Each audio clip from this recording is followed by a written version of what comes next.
गुरु प्यारी साध संगत जी, सभी को प्यार भरी राधा स्वामी जी।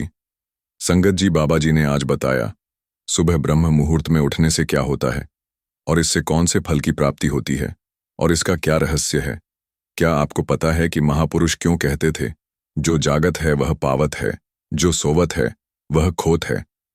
हम अक्सर अपने परिवार के बुजुर्ग लोगों से सुनते हुए आ रहे हैं कि सुबह जल्दी उठना चाहिए। वे हमें सुबह उठने के 1000 फायदे गिनाते हैं। सभी बच्चों की माँ अपने बच्चों को स्वयं सुबह उठाती हैं, किंतु हमारी नई पीढ़ तो देर रात तक जागते हैं और सुबह देर तक सोने को बड़ा ही फैशनेबल मानती है। दरअसल हमारे परिवार के लोग सुबह जल्दी उठने को लेकर जो बातें बताते हैं, उनके पीछे बहुत बड़ी आध्यात्मिक बातें छुपी हुई हैं। इतना ही नहीं, सुबह जल्दी जागने को विज्ञान भी कहता है। वही विज्ञान उन्हें उनके पूर्वजों ने सिखाई थी और अब वह हमें सिखा रहे हैं। सुबह समय का जो मुहूर्त होता है, उसे ब्रह्मा मुहूर्त के नाम से जाना जाता है और इस समय हमारा माघ प्रकृति के वातावरण और जो सुबह ब्रह्मा मुहूर्त में उठता है, उस व्यक्ति के साथ सब कुछ बहुत ही सकारात्मक रूप से क्रियान्वित होता है। रोज रोज सुबह के समय पर जो भी प्रार्थना या ध्यान किया जाता है, उससे सकारात्मकता और सफलता मिलती है। प्रिय मित्रों, एक कथा व्याप्त है जिसमें सिर्फ ब्रह्मा मुहूर्त के रहस्य के साथ एक ऐसी ध्यान की विधि बताई गई है जिसे अगर कोई 21 दिन अपनाता है।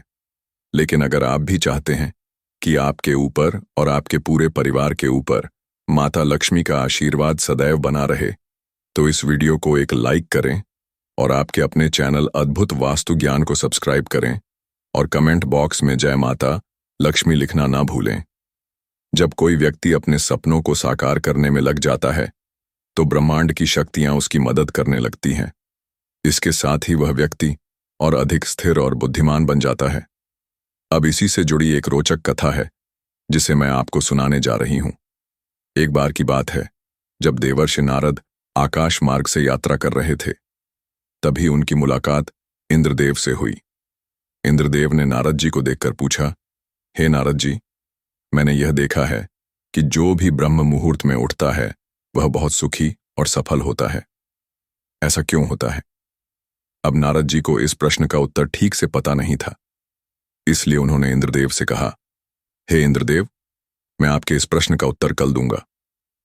इतना कहकर नारद जी तुरंत भगवान श्री कृष्ण की नगरी वृंदावन की ओर चल पड़े।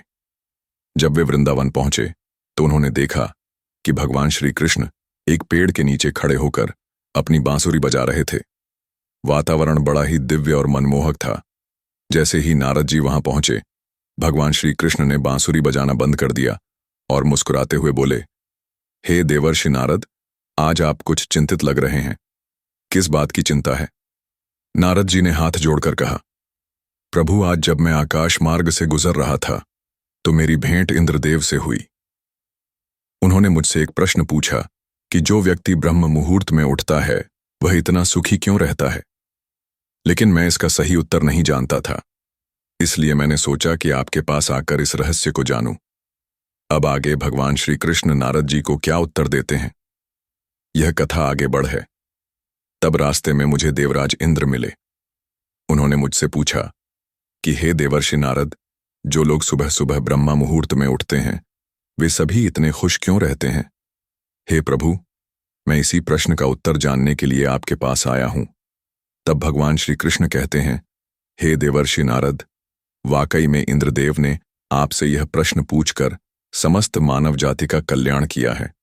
कलयुग के मानव के लिए यह प्रश्न इतना महत्वपूर्ण है कि जैसे शरीर में बसी हुई उसकी जान है। हे महर्षि नारद, मैं आपको इस प्रश्न का उत्तर एक कथा के माध्यम से बताऊंगा। आप इस कथा को अंततः जरूर सुनना, और जो भी मनुष्य इस कथा को पूरा सुन लेगा वह कभी भी इस अवसर को अपने हाथ से जाने नहीं देगा। उसका ब्रह्मा मुहूर्त का रहस्य जानकर पूर्ण जीवन बदल जाएगा। तब देवर्षि नारद बोले, हे प्रभु, आप कथा सुनाइए तो सही। मैं इस कथा को पूरा सुनूंगा और समस्त लोक जगत में भी विख्यात करूंगा। तभी भगवान श्री कृष्ण कथा सुनाना प्रारंभ करते हैं। एक समय की बात है, एक नगर में एक लड़का रहता था। वह लड़का अच्छा था, लेकिन उसकी एक खराब आदत थी कि वह देर तक सोता रहता था। सुबह उसे जगाने के लिए लाखों प्रयास किए जाते थे, किंतु सबने हार मान ली थी। वह लड़का कभी 9-4 बजे से पहले नहीं उठता था। जब वह बालक था तब परिवार के लोग ने सोचा कि जब यह बड़ा हो जाएगा तो इसकी आदत में सुधार हो जाएगा। किंतु लड़का जैसे जैसे बड़ा होता गया उसकी यह आदत और भी ज्यादा गहरी होती चली गई। दुनिया इधर से उधर हो सकती थी, लेकिन वह लड़का कभी जल्दी नहीं उठ पाता था। उसके पिता उसकी इस आदत से बहुत ज्यादा परेशान रहने लगे थे। उस लड़के को ढेरों नकारात्मक शक्तियों ने घेर लिया था। वह सभी को पलटक जवाब देता था, दिन भर उदास रहा था।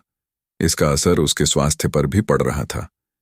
जब उस लड़के को यह पता लगा कि उसके सारे मित्र सफलता को प्राप्त कर चुके हैं, तब वह और भी ज्यादा दुखी हो गया और ईश्वर को कोसने लगा। वह बार बार कहता था कि मेरी किस्मत खराब है। किंतु उसके पिता अच्छी तरह से जानते थे कि उस लड़के के असफल होने के पीछे क्या कारण है।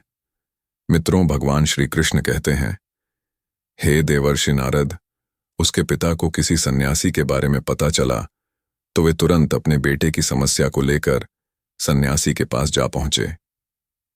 पिता ने उस सन्यासी को बड़े ही विस्तार से अपने बेटे की आदतों के बारे में न बताया। सन्यासी ने कहा कि कल आप अपने बेटे को इस आश्रम में आने को कहिए। पिता घर की ओर चला गया। उन्हें पता था कि अगर वह सीधे तरीके से बेटे को सन्यासी से मिलने के लिए कहेंगे तो वह कभी तैयार नहीं होगा। उन्होंने अपने बेटे को अपने पास बुलाया और कहा, तुम्हारे सारे मित्र जीवन में सफलता प्राप्त कर चुके हैं, क्या तुम सफल नहीं होना चाहते? लड़के के पिता ने पूछा। लड़के ने तुरंत जवाब दिया, जरूर पिताजी, लेकिन जब भी मैं अपने दोस्तों से उनकी सफलता का राज पूछता हूं तो वे मुझे कुछ भी नहीं बताते। पिता मुस्कुराए और बोले, मुझे अब समझ आ गया है कि वे सब क्यों सफल होते जा रहे हैं। लड़का उत्सुक हो गया और बड़े ही उत्साह से बोला, क्या पता चला है पिताजी? कृपया मुझे भी बताइए। पिता ने गंभीरता से कहा, कल सुबह तुम्हें एक सन्यासी के आश्रम में जाना होगा। यदि तुम समय से वहां पहुंच गए तो वह सन्यासी तुम्हें ऐसा मंत्र देंगे जिससे तुम भी सफल हो सकते हो। लड़के की जिज्ञासा और बढ़ गई, लेकिन तभी पिता ने आगे कहा, मगर एक समस्या है। लड़का चौंक कर बोला, क्या समस्या है पिताजी? पिता ने गहरी सांस ली और बोले, समस्या यह है कि जब तक तुम सोकर उठोगे तब तक सन्यासी से मिलने का समय खत्म हो जाएगा। यह सुनकर लड़के ने आत्मविश्वास से कहा, पिताजी, मैं पूरी रात जागूंगा और सुबह होते ही सन्यासी से मिलने जाऊंगा। पिता ने सहमति में सिर हिलाया और बोले, ठीक है, लेकिन याद रखना उस सन्यासी की हर बात माननी होगी। लड़का बहुत उत्साहित था। जीवन में पहली बार उसने पूरी रात जागने का निश्चय किया, लेकिन थोड़ी ही देर में उसकी आंखें भारी होने लगीं और वह गहरी नींद में सो गया। अगली सुबह जब उसकी नींद खुली तो उसे पता चला कि सन्यासी से मिलने का समय खत्म हो चुका था। पिता ने उसकी ओर देखा और निराशा से बोले, तुम जीवन में कभी सफल नहीं हो पाओगे। जाओ, जाकर फिर से सो जाओ। पिता की यह बात सुनकर लड़का बहुत दुखी हुआ, लेकिन उसने हार नहीं मानी। मन ही मन उसने खुद को चुनौती दी कि कल सुबह वह हर हाल में सन्यासी से मिलने जाएगा। उसने अपने हाथ में एक छोटा सा एक घाव बना लिया। दर्द के कारण उस लड़के को रात भर नींद नहीं आई। ऐसा पहला अवसर था जब उसने अपने जीवन में पहली बार सूर्योदय देखा था। वह तुरंत ही तैयार होकर सन्यासी से मिलने के लिए चला गया। आज उसका भाव कुछ अलग था। वह बेहद शांत महसूस कर रहा था। चलते चलते वह लड़का जैसे ही सन्यासी के आश्रम में पहुंचा, वहां पर उसने देखा कि सन्यासी और उनके सभी शिष्य ध्यान लगाकर बैठे हुए हैं। ध्यान का समय समाप्त हुआ। तब लड़का उस सन्यासी के पास पहुंचा और उन्हें प्रणाम करते हुए बोला कि आपके पास कोई ऐसा मंत्र है जिससे मैं सफल हो सकता हूं? कृपया करके मुझे वह मंत्र बताइए। मैं भी अपने मित्रों के समान सफल होना चाहता हूं और अच्छा जीवन जीना चाहता हूं। सन्यासी मुस्कुराए और बोले, अच्छा, तो तुम वही बालक हो। तुम्हारे पिता मुझसे मिलने आए थे और उन्होंने मुझे तुम्हारे विषय में सब कुछ बताया। मैं तुम्हें वह मंत्र अवश्य बता देता। किंतु अब लड़के ने जैसे ही किंतु शब्द सुना, लड़का घबरा गया। उसने पूछा, किंतु क्या? बाबा जी, सन्यासी बोले, मैं तुम्हें वह मंत्र बताऊंगा, किंतु अगले 21 दिनों तक तुम्हें मेरी आज्ञा माननी होगी। मैं तुम्हें वह मंत्र 21 दिनों के बाद बताऊंगा। तब तक मैं तुमसे जो भी कार्य कहूंगा तुम्हें वह करना होगा। यदि तुम असफल हुए या कार्य के बीच से तुम्हारा संकल्प टूट गया, अगर संकल्प टूट गया तो मंत्र का असर नहीं होगा। सन्यासी ने गंभीर स्वर में कहा, लेकिन लड़के का निश्चय अटूट था। उसने विनम्रता से कहा, हे गुरुदेव, मैं आपकी हर आज्ञा मानने के लिए तैयार हूं। अगले 21 दिनों तक मैं आपका दास हूं। जो भी आप कहेंगे मैं वही करूंगा। मुझे बस उस मंत्र का ज्ञान चाहिए। सन्यासी मुस्कुराए और बोले, ठीक है, कल से तुम्हारा प्रशिक्षण शुरू होगा। तुम्हें यहीं इस आश्रम में रहना होगा। लड़के ने बिना किसी संकोच के हामी भर दी। तब सन्यासी ने आगे कहा, यहां रहकर तुम्हें ब्रह्म मुहूर्त में उठना होगा, ध्यान और तपस्या करनी होगी और आश्रम के अन्य कार्यों में भी सहायता करनी होगी। ध्यान रहे, तुम्हारा संकल्प नहीं टूटना चाहिए। किया और अगले दिन से उसकी नई दिनचर्या शुरू हो गई। इस बार उसने पूरे जोश और दृढ़ निश्चय के साथ संकल्प लिया कि वह नियमों का पालन करेगा। लेकिन एक सप्ताह बीतते बीतते उसकी परीक्षा शुरू हो गई। 8वें दिन वह आलस्य में आ गया और देर तक सोता रहा। जब उसकी आंख खुली तो उसे एहसास हुआ कि वह ब्रह्म मुहूर्त में नहीं जाग पाया। अरे, मुझसे कितनी बड़ी भूल हो गई। वह घबराया और भागता हुआ सन्यासी के पास पहुंचा। आंखों में आंसू थे। गुरुदेव, मेरा संकल्प टूट गया। अब तो मैं कभी सफल नहीं हो पाऊंगा। सन्यासी ने मुस्कुराकर उसे प्यार से समझाया, बेटा, हर गलती का समाधान होता है। हार मानने से कुछ नहीं मिलेगा। फिर से शुरुआत करो, नया संकल्प लो। लड़के ने गहरी सांस ली और पूछा, बाबा जी, यह ब्रह्म मुहूर्त में उठना इतना जरूरी क्यों होता है? आश्रम के सभी लोग इतनी जल्दी क्यों उठते हैं? तब सन्यासी ने लड़के को समझाते हुए कहा, सुबह यानी ब्रह्मा मुहूर्त में उठने के पीछे बहुत बड़ा विज्ञान छुपा हुआ है। लड़के ने कहा कि कृपया करके मुझे वह विज्ञान बताने की कृपा करें। सन्यासी ने कहा कि रात्रि को 4 पहर में बांटा गया है। पहला रुद्रकाल, जिसका समय शाम 6 बजे से लेकर 9 बजे तक होता है। दूसरा राक्षस काल, जिसका समय 9 बजे से 12 बजे तक होता है। तीसरा गंधर्व काल, जिसका समय रात्रि 12 बजे से सुबह 4 बजे तक होता है। 3 साथर बजे तक होता है। और सबसे अंत में जो पहर आता है उसे मनोहर का काल कहते हैं। इस समय को ब्रह्मा मुहूर्त या अमृत बेला के नाम से भी जाना जाता है। इसका समय सुबह 3 बजे से सुबह 6 बजे तक होता है, जिसमें 3:30 से लेकर 5:30 तक बहुत ही महत्वपूर्ण समय होता है। यह वह समय होता है जब पूरे संसार की नकारात्मक शक्तियां निष्क्रिय अवस्था में होती हैं और सकारात्मक शक्तियां सक्रिय होती हैं। ब्रह्मा अर्थात देव मुहूर्त अर्थात ब्रह्मा मुहूर्त का अर्थ देवों का समय होता है। सन्यासी आगे कहते हैं, इस समय सभी देव धरती पर विचरण कर रहे होते हैं और जागृत मनुष्य पर उनका बड़ा ही सकारात्मक प्रभाव पड़ता है। ब्रह्मा मुहूर्त ऐसा समय होता है जिसमें मनुष्य का मस्तिष्क बिल्कुल खाली होता है। इसमें किसी प्रकार की कोई विचार नहीं होते हैं और जब इस समय व्यक्ति अपनी पुस्तक खोलकर पाठ का अध्ययन करते हैं तो उन्हें सब कुछ जल्दी जल्दी याद भी हो है और यह लंबे समय तक याद भी रहता है। ब्रह्मा मुहूर्त ऐसा समय है जिसमें हम ध्यान को समझने का प्रयास करते हैं। इस कारण आश्रम के सभी शिष्य और संसार में बहुत से ज्ञानी लोग ब्रह्मा मुहूर्त में ही उठ जाते हैं। प्राचीन काल में रोशनी का कोई स्रोत न होने के कारण लोग अपने दिन का समापन सूर्यास्त के साथ और आरंभ सूर्योदय के साथ करते थे। यह एक तरीका है जिससे मानव जीवन प्रकृति के साथ तालमेल बनाकर चलता है। उस लड़के ने कहा, ठीक है गुरुदेव, मैं कल से अपना संकल्प फिर से शुरू करता हूं, किंतु ब्रह्मा मुहूर्त में उठकर मुझे क्या क्या करना चाहिए? तब उस सन्यासी ने कहा, मैं तुम्हें बताता हूं कि ब्रह्मा मुहूर्त में क्या और कैसे करना चाहिए। सबसे पहले उठकर धरती पर पांव रखने से पहले धरती माता को प्रणाम करना चाहिए। सन्यासी आगे कहते हैं, अपनी हथेलियों की ओर देखो और ईश्वर को धन्यवाद दो कि उन्होंने तुम्हें आज का सूर्योदय देखने का अवसर दिया। इसके बाद नित्य कर्म और स्नान करने से शरीर ही नहीं बल्कि मन की शुद्धता भी बढ़ती है। स्नान करने के पश्चात ध्यान की प्रक्रिया होती है। ब्रह्मा मुहूर्त की ध्यान प्रक्रिया की अवधि 21 दिन तक होती है। इस विधि का उपयोग तब किया जाता है जब आप अपनी कोई मनोकामना की पूर्ति चाहते हैं। यह ऐसा समय होता है जब व्यक्ति अपने आज्ञा चक्र को सक्रिय करने पर काम करते हैं। सन्यासी आगे कहते हैं, अब कृपया करके मुझे सफल होने का मंत्र बताइए।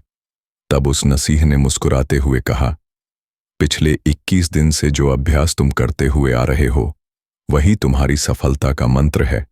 जो व्यक्ति ब्रह्मा मुहूर्त में उठकर ध्यान प्रक्रिया को सही से करते हैं वह जीवन में कभी असफल नहीं हो सकते। तुम्हें ब्रह्मा मुहूर्त का रहस्य पता चल चुका है, अब इसे जीवन पर्यंत करो। तुम्हें जीवन के लक्ष्य और सफलता दोनों प्राप्त होगी। उस व्यक्ति ने सन्यासी को धन्यवाद दिया और ब्रह्मा मुहूर्त के नियमों का पालन जीवन पर्यंत तक करने का वादा भी किया। प्रिय मित्रों, अब आपको को पता चल गया होगा कि ब्रह्मा मुहूर्त क्या होता है। तब देवर्षि नारद जी बोले, हे प्रभु, अब मुझे ब्रह्मा मुहूर्त का संपूर्ण ज्ञान हो गया है। इतना कहकर नारद जी ने भगवान श्री कृष्ण को धन्यवाद दिया और इंद्रदेव के पास जाकर उन्हें ब्रह्मा मुहूर्त का संपूर्ण ज्ञान दिया। तो प्रिय मित्रों, आप भी अगर अपने जीवन में हमारी प्राचीन परंपरा को अपनाओगे तो आपके जीवन में बहुत ही जल्द सब कुछ बदल जाएगा। ब्रह्मा मुहूर्त के दौरान उठने की कई लाभ है। ब्रह्मा मुहूर्त का हमारे शास्त्रों में बेहद महत्व है। ब्रह्मा मुहूर्त में ध्यान करना बहुत फायदेमंद होता है। ब्रह्मा मुहूर्त में नकारात्मक सोच से दूर रहना चाहिए। यह समय बहुत शुभ होता है। ऐसी मान्यता है कि इस दौरान धरती पर आते हैं और अपने भक्तों की सभी इच्छाएं पूर्ण करते हैं। इसलिए हमारे घर के बड़े जल्दी उठने की सलाह देते हैं। सुबह जल्दी उठने के कई फायदे होते हैं। खासकर सूरज की पहली किरण पड़ने से पहले बिस्तर छोड़ देना सेहत के लिए बहुत फायदेमंद होता है। इससे न सिर्फ शरीर स्वस्थ रहता है बल्कि दिमाग भी तेज होता है। ब्रह्म मुहूर्त एक ऐसा समय होता है जो इंसान को न सिर्फ शारीरिक बल्कि आध्यात्मिक रूप से भी लाभ पहुंचाता है। इस समय उठने वाले लोग बुद्धिमान, उत्साही और ऊर्जावान होते हैं, जबकि देर तक सोने वाले लोग धीरे धीरे आलसी और निस्तेज हो जाते हैं। आयुर्वेद में भी इस समय को बेहद खास माना गया है। इस दौरान बहने वाली वायु को अमृत तुल्य कहा गया है, क्योंकि यह शरीर के लिए संजीवनी शक्ति की तरह काम करती है। सुबह ब्रह्म मुहूर्त में उठकर टहलने से शरीर में नई ऊर्जा का संचार होता है। यह समय पढ़ाई के लिए भी सबसे अच्छा होता है, क्योंकि पूरी रात आराम करने के बाद जब हम सुबह उठते हैं तो दिमाग और शरीर पूरी तरह तरोताजा रहते हैं। उस समय ऑक्सीजन का स्तर भी ज्यादा होता है, जिससे मस्तिष्क को अतिरिक्त ऊर्जा मिलती है। यही कारण है कि इस समय की गई पढ़ाई जल्दी और लंबे समय तक याद रहती है। इसके अलावा ब्रह्म मुहूर्त का वातावरण बेहद शांत, निर्मल और दिव्य होता है। ऐसा कहा जाता है कि इस समय देवी देवता भी विचरण करते हैं और सत्व गुणों की प्रधानता होती है। इसी वजह से बड़े मंदिरों के पट भी ब्रह्म मुहूर्त में खोले जाते हैं और भगवान का श्रृंगार व पूजन भी इसी समय किया जाता है। जो लोग सुबह जल्दी उठते हैं उन्हें सुंदरता, बल विद्या और अच्छा स्वास्थ्य मिलता है। इसलिए अगर कोई अपने जीवन में सफलता और शारीरिक मानसिक संतुलन चाहता है तो उसे ब्रह्म मुहूर्त में उठने की आदत जरूर डालनी चाहिए। ब्रह्म मुहूर्त को बहुत शुभ और उत्तम समय माना गया है। खासकर ग्रंथ रचना, ध्यान और स्वास्थ्य के लिए वाल्मीकि रामायण के अनुसार जब माता सीता की खोज में श्री हनुमान अशोक वाटिका पहुंचे तो वह समय ब्रह्म मुहूर्त ही था। वहां उन्होंने वेदों और यज्ञ के ज्ञाता ब्राह्मणों के मंत्र उच्चारण की ध्वनि सुनी। सुबह जल्दी उठने की परंपरा बहुत पुरानी है और इसे स्वास्थ्य के लिए बेहद फायदेमंद माना जाता है। सूर्योदय से पहले जागने वाले व्यक्ति का शरीर अधिक स्वस्थ और ऊर्जावान रहता है। इसलिए बुद्धिमान लोग इस समय को बेकार नहीं गवाते बल्कि इसका पूरा लाभ उठाते हैं। जो व्यक्ति ब्रह्म मुहूर्त में उठता है वह अधिक बलशाली, खुशहाल और दीर्घायु होता है। वैज्ञानिक शोधों से भी यह साबित हुआ है कि ब्रह्म मुहूर्त में वायुमंडल सबसे ज्यादा शुद्ध होता है। इस समय हवा में ऑक्सीजन की मात्रा अधिक होती है, जो फेफड़ों की शुद्धि के लिए बहुत लाभदायक मानी जाती है। शुद्ध और ताज़ा हवा मिलने से न केवल शरीर स्वस्थ रहता है बल्कि मन और मस्तिष्क भी अधिक सक्रिय और शांत बना रहता है। हमारे प्रिय दर्शकों, यह तमाम जानकारी जन रुचि को ध्यान में रखकर दी जा रही है। ज्योतिष और धर्म के उपाय को अपनी आस्था और विश्वास पर आजमाएं। इस संदर्भ में हम किसी भी प्रकार का कोई दावा नहीं करते हैं। अगर आपको यह जानकारी पसंद आई हो तो इस वीडियो को एक लाइक ज़रूर करें और कमेंट बॉक्स में सच्चे मन से और राधा स्वामी जी ज़रूर लिखें और आपके अपने चैनल को लाइक सब्सक्राइब करना ना भूलें। जी, इसी के साथ हमें दें इजाज़त, राधा स्वामी जी।